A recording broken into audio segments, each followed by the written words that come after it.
live on Facebook.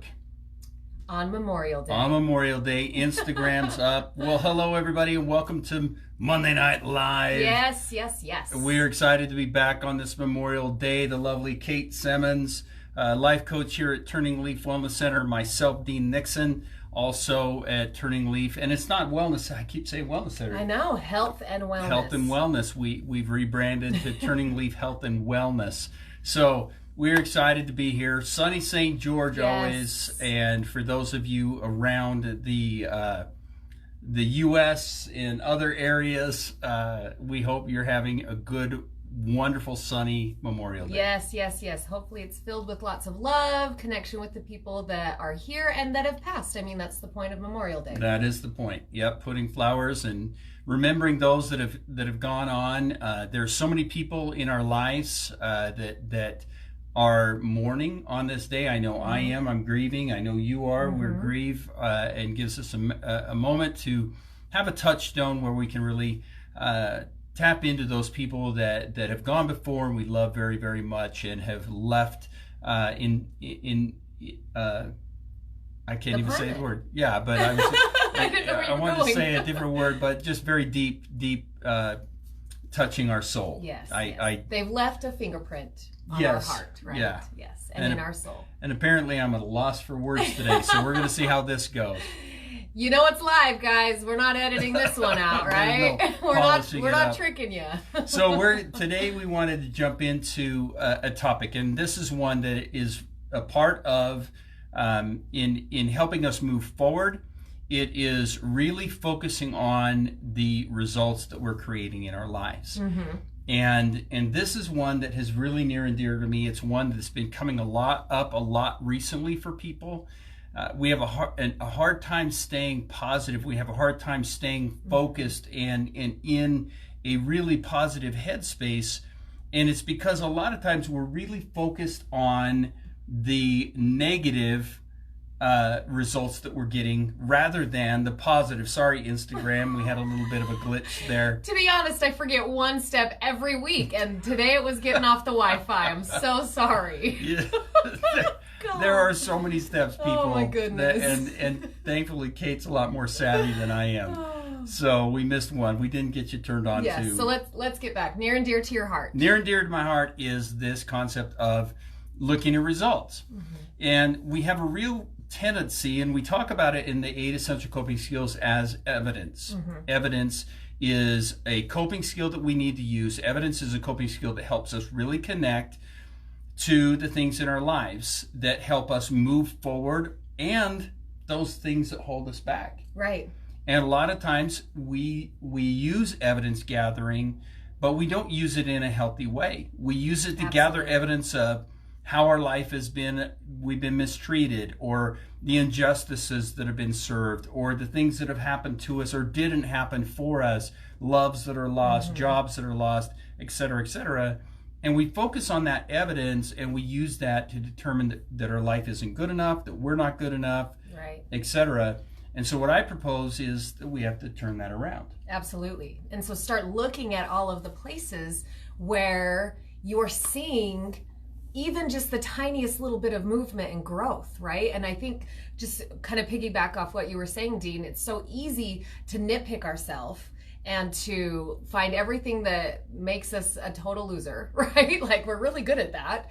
And yet it's very difficult for us to see all of the little gains and really like celebrate that. Right. And be in a place of gratitude for yourself and for everything around you that is helping you move your life forward, even though it's sometimes very, very, very tiny. Yeah. Like just inches forward is still progress. And that's, I think, the breadcrumbs concept. Absolutely. You know, and so many times we, people and we talk a little bit about this in our podcast. We talk a little bit about really staying focused in gaining what it is that we want to gain and manifesting and energy and all those things. But it really is about gathering the evidence that really supports, or the results that really support the path that you're on and the path that we need to go through. Sometimes people come in and they'll say, I don't know where I want to go. I don't know what to do with my life. I don't know how to deal with this or move through this.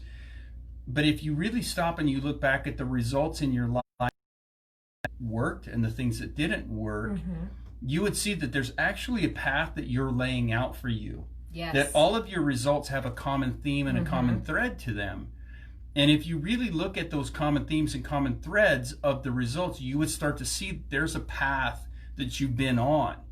And we never can see the path in front of us. It's always opaque. It's always, kind of hard for us to see. Most of the time, we're just stepping out onto that path with a lot of faith and hope, and hoping that the pavers will come up and we'll have something solid to stand on. I just saw lots of little gnomes like just paving like 2 feet right in front of us. Just throwing them right in front of you.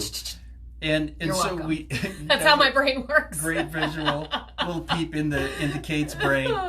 But we step into that darkness all the time, and we think because we can't see the path clearly that we don't know where we're going. But if we take a minute and we step back and we look back at our results, if we step back and we look at where we've come from, and if we take a look back at where all the progress that we've made, then we start to recognize that the path that we're on is really the path that we need to be on. Right. And that things are really moving. Now, if I have a tendency to look back at my life and lament, then I'm probably going to see a different path than really is there. Yeah, and I think that is obviously another key component to it, is to look at it with, I was going to say subjection, but that's not the right word. Like really good judgment, right? Like instead of just always like, oh wow, and looking at it with the glass half empty. Right. I'm not even telling you to be uber optimistic, even though that's tends to be one of my little funny games that I like to play. It can also be kind of a thinking error sometimes. However, but to look at it honestly, right? Yes, not lamenting, that's the word. Not lamenting and not like rose-colored glasses either. Like a nice medium middle ground to be able to really look at it clearly. Yes. And I think that's the key in that too, Kate, is that it has to be, we have to be looking at it as the results. What are my, they either, the things we're doing are either working or they're not. I always love, Dr. Phil always would say to people, people would go on and they'd tell their story and they'd say, so how's that working for you? In his Texas accent. Yeah, I love it. And I love that comment that he would make, because he was really focusing people on, okay, well, what are your results, is what he was saying, is the way you're thinking, is your negative talk towards yourself really working for you? Is that behavior of staying loyal to people that aren't loyal back really working for you? What are your results? Because it's not a matter of good or bad, right or wrong. It's a matter of, is this working or is this not working? And if I can step back and look at it and say, yeah, the things that I've been doing, A, B, C, D, A and B have been working, but C has not been working, then I can make some really positive, healthy shifts in my life. Absolutely. But I'm not going to make those shifts until I look at the results. Yeah, and look at it honestly. Yes. I love it. That's perfect. And I don't know why this is just coming up in my head again, because we've already hit it, but I think maybe somebody out there really needs to hit it.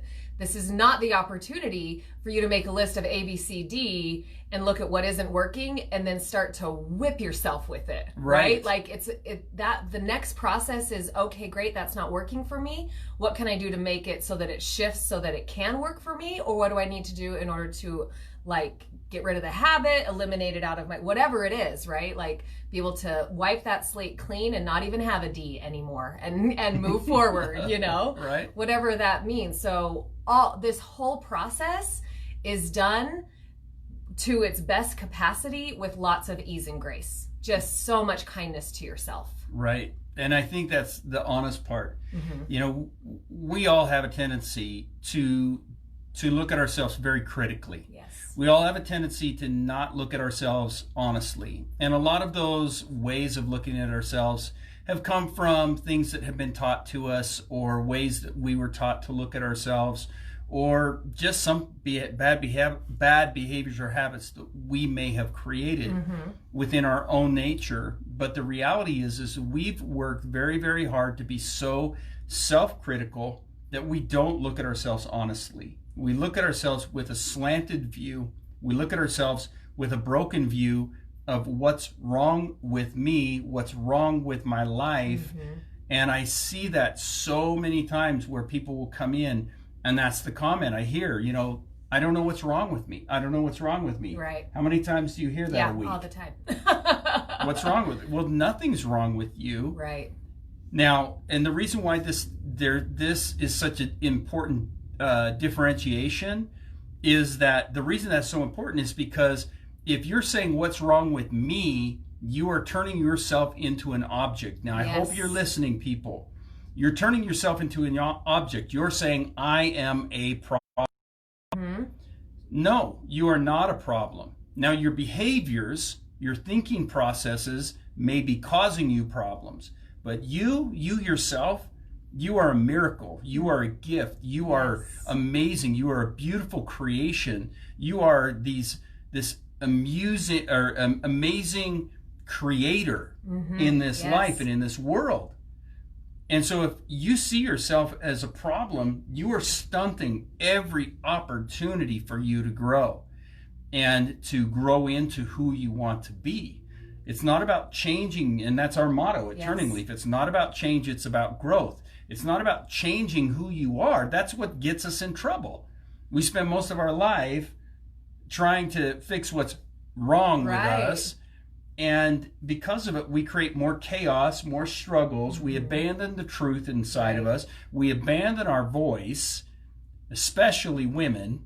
We abandon our voice, and we don't say the things that need to be said. And as a consequence of that, we don't progress and we don't grow the way that we want to. So the reality is we step back and we look at the results.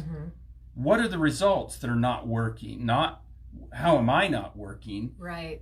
And not what's wrong with me, but really learning to work through these things. That's truly the answer, in solving these issues. I love it. That was such a beautiful speech, Dean. I went on a soapbox. I loved it. And all I could think the whole time is we're constantly on our lives and on our podcast talking about how people are not problems or projects, right? People are people. And it's so easy for us to okay, I guess maybe not easy. That's kind of I was going to throw that. It's not easy all the time, but it's a concept that's easy to envelop, right? Yeah. Because we can look at one another and be like, oh yeah, okay, I got to remember you're not the problem's the problem, and I can't fix you and solve your riddle. Like you're your own human and all that kind of stuff. But how many times do you look in the mirror and let that person have that same attitude, right? Like be able to extend that same, okay, you're not a problem, you're not a project. Like the problem is the problem. The things that aren't working is the problem. And so we just need to fix those behaviors or relationships or whatever that looks like, right? Yes. So I love that you brought that up, because once again, it's just we gotta look at ourselves in the mirror and give that to ourselves. Yes, absolutely. And Amber, yes, it is. It's so good. And I love that you say that. Up on our other feed over here, Amber says, this is so true. I love it. Once I realized I was able to start growing. Good job, girl. And so that is really powerful. And just a real side note, Jeff, I apologize. We are not in the process of bringing in a PhD. Being Memorial Day, we all miss Dr. Moody very, very much.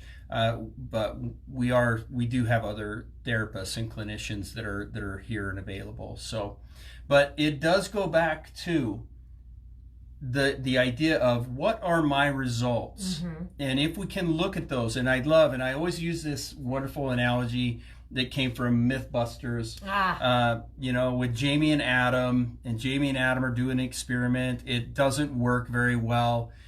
And Jamie says very, very profoundly, which really resonated with me, he says, in science, there is no success, there is no failure, there's just results. Oh, yes. And to me, that really spoke beyond just science, which psychology is of the sciences.